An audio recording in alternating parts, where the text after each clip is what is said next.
Ine-issue ngayon ang Philippine Offshore Gaming Operations o POGO dahil nakitang mas malaki ang naging pinsala nito sa bansa kaysa naging kapaki-pakinabang sa pamahalaan at maging sa mga mamamayan. Ngunit nasaan tayo o nasaan na nga ba tayo ngayon pagdating sa usaping iyan? Naging sentro ng investigasyon sa Senado nitong mga nakaraang buwan ng POGO sa Pilipinas at nagkakaisa ang mga senador para sa tuluyang pagpapaalis nito sa bansa dahil mas marami ang mga negatibong epekto nito sa aspetong pang-ekonomiya.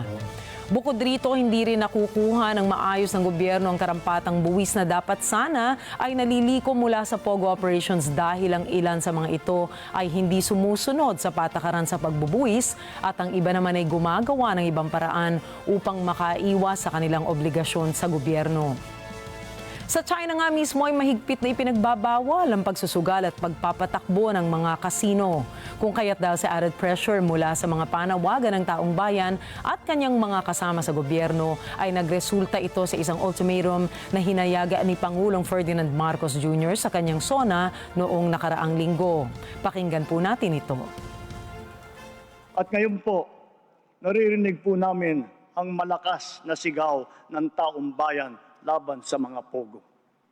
Disguising as legitimate entities, their operations have ventured into illicit areas furthest from gaming, such as financial scamming, money laundering, prostitution, human trafficking, kidnapping, brutal torture, even murder. The grave abuse and disrespect to our system of laws must stop. Kailangan nang itigil ang panggulo nito sa ating lipunan at paglalakastangan sa ating bansa.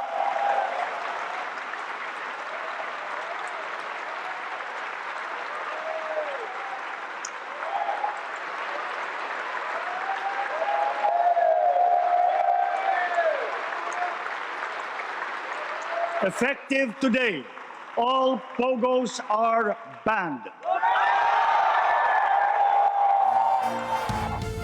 Ayon sa datos galing sa Department of Finance, nakalikom ng halos 8.88 billion pesos na buwis noong taong 2022 na malaking aumento na rin kung ikukumpara sa 3.91 billion na nakolekta noong 2021. Tila kung susumahin ang total na nakolekta natin mula sa POGO industry sa huling 5 taon ay baka mapagawa na nga natin ang bagong Senate building at may sukli pa. Malaki man itong halaga ay maliit pa rin kung ikukumpara sa perwisyong naidudulot nito sa ating bansa. Bagamat malaki na itong pagbabago ay malayo pa rin ito sa inaasahang 32 million na numerong ginamit kalakip sa pagpapasa ng POGO law noong nakaraang administrasyon.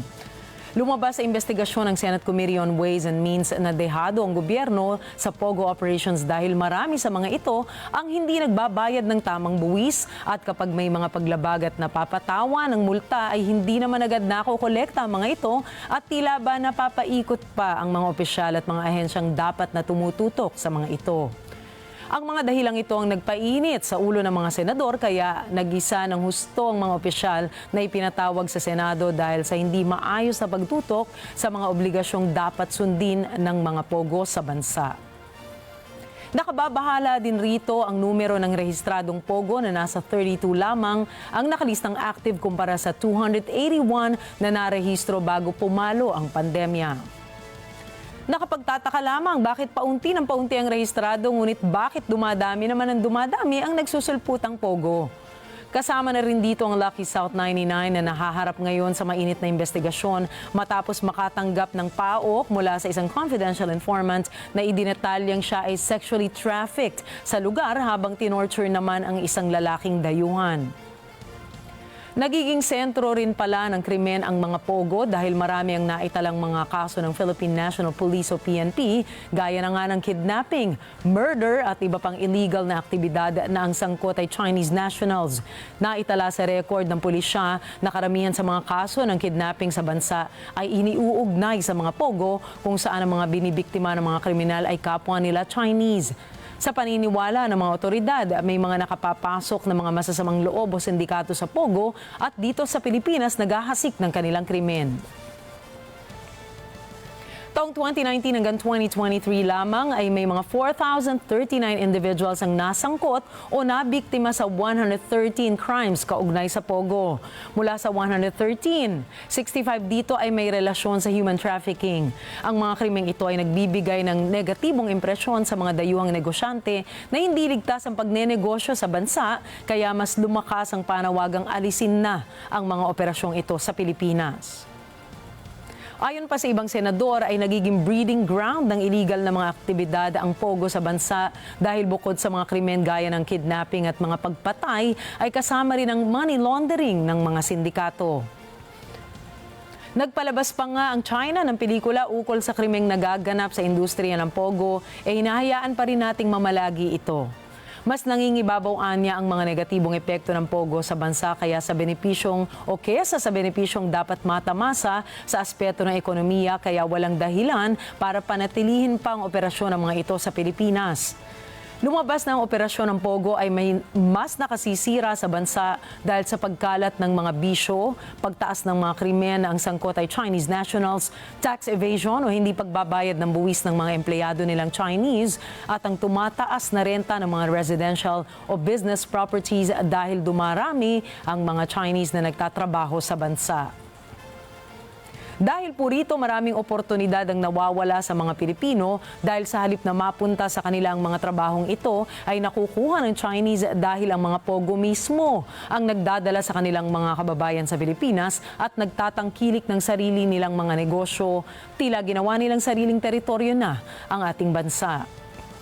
At dahil naging malawak ang sakop ng investigasyon sa operasyon ng Pogo sa bansa, nagisa rin ang ilang opisyal ng Philippine Amusement and Gaming Corporation o PAGCOR dahil sa kontratang pinasok umano sa isang third-party Pogo auditor. Lumitaw kasi sa investigasyon ng mga senador na questionable ang 6 billion pesos na kontrata ng PAGCOR sa nabanggit na kumpanya, kaya nagisa ng husto ang mga ipinatawag na opisyal ng ahensya. Ikinairita rin ng taong bayan ang tila makupad na pag-aksyon ng PAGCOR sa mga iligal na aktibidad ng Pogos, partikular sa dalawang kumpanya na pinatawan ng multa at demerit, subalit tuloy pa rin ang operasyon at tila ba baliwala lang ito sa ahensya. Huwag sana nating isipin na walang ngipin ang ahensyang dapat sana ay magbantay sa operasyon ng Pogo, pero lumitaw sa investigasyon ng Senado na hindi agad naaksyonan ang mga paglabag ng Pogo kahit batid na ito ng ahensya. Agree with the president. I will kick out Pogo in this country. Pogo is a money laundering operation. Nasaan na tayo ngayon? Ano ang mga hakbang na kaya nating kunin patungo sa bagong Pilipinas na ating patutunguhan? Inaasahan ng maipasa ang Senate Bill 2752 o ang proposed Anti-Pogo Act ng Senado sa mga susunod na araw sa kanilang investigasyon na magiging gabay para sa pagsusulong ng ideolohiyang Pilipino na magpapatigil sa lahat ng uri ng sugal sa bansa dahil sa paniwalang nakakasira ito sa moral at buhay ng mga Pilipino. Bukod rito ay kakailanganin din ni Pangulong Marcos na maglabas ng panibagong executive order na mag-aamyenda ng Executive Order 13 na inilabas ni dating Pangulong Duterte.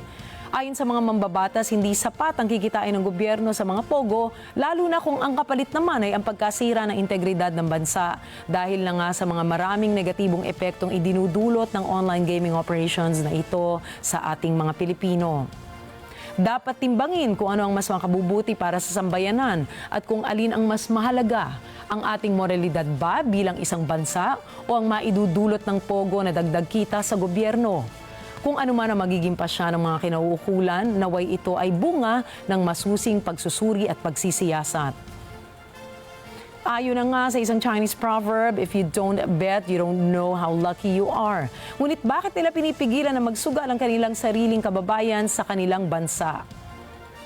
Napakahalagang isaalang-alang natin at panghawakan ang integridad ng ating bansa dahil ang kapakanan nating mga Pilipino ay hindi pwedeng swerte-swerte lang.